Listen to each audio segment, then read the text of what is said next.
అదే RTV app వార్తల్ని క్షణాల్లో చదివే అవకాశం ఉంటుంది. ఒక న్యూస్ పేపర్, ఒక టెలివిజన్ ఛానల్ మీ చేతుల్లో ఎప్పుడూ ఉంటాయి. ఇటీవల ముంబైలోని తన నివాసంలో కత్తిపోట్లకు గురైనటువంటి బాలీవుడ్ యాక్టర్ సైఫ్ అలీ ఖాన్ కు మరొక బిగ్ షాక్ తగిలే అవకాశం కనబడుతోంది. ఆయన పూర్వీకులకు చెందినటువంటి దాదాపు 15,000 కోట్ల రూపాయల ఆస్తిని ప్రభుత్వం స్వాధీనం చేసుకోబోతుందనే వార్తలు పెద్ద ఎత్తున వస్తున్నాయి. 2015లో ఈ ఆస్తులపై విధించినటువంటి స్టేను మధ్యప్రదేశ్ హైకోర్టు తాజాగా ఎత్తివేసింది.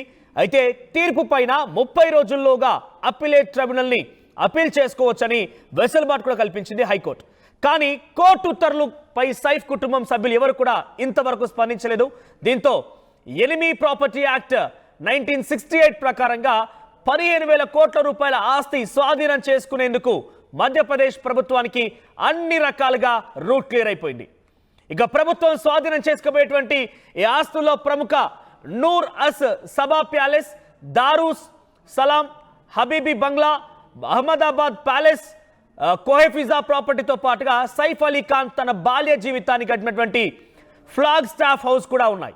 ఎనిమీ ప్రాపర్టీ 1968 ప్రకారంగా దేశ విభజన సమయంలో పాకిస్తాన్కు వలస వెళ్లిన వారి ఆస్తులను స్వాధీనం చేసుకునేందుకు కేంద్ర ప్రభుత్వానికి అధికారం ఉంటుంది. అయితే ప్రస్తుత మధ్యప్రదేశ్ రాజధాని భోపాల్ చివరి నవాబు హమీదుల్లా ఖాన్, ఆయనకు 3 కుమార్తెలు ఉన్నారు. అందులో పెద్ద కూతురు అబీదా సుల్తాన్ 1950లో పాకిస్తాన్కు వెళ్ళిపోయారు. ఇక రెండో కుమార్తె సాజిదా సుల్తాన్ నవాబ్ ఇఫ్తాఖర్ అలీ ఖాన్ పటోడీని పెళ్లి చేసుకొని ఇండియాలోనే ఉండిపోయారు. దీంతో ఆమె సహజంగానే హమీదుల్లా ఖాన్ ఆస్తులకు వారసురాలయ్యారు. సాజిదా మనవడే సైఫ్ అలీ ఖాన్ ఈ ఆస్తులో కొంత భాగాన్ని కూడా వారసత్వంగా పొందాడు ఆయన. అయితే 2019లో కోర్టు సైఫ్ నానమ్మ సాజిదా సుల్తాన్ని వారసురాలిగా గుర్తించింది. కానీ అబీదా సుల్తాన్ పాకిస్తాన్కు వలస వెళ్లడం ఈ ఆస్తులపై కోర్టులో వాదించేందుకు ప్రభుత్వానికి మరింతగా బలం చేకూరింది.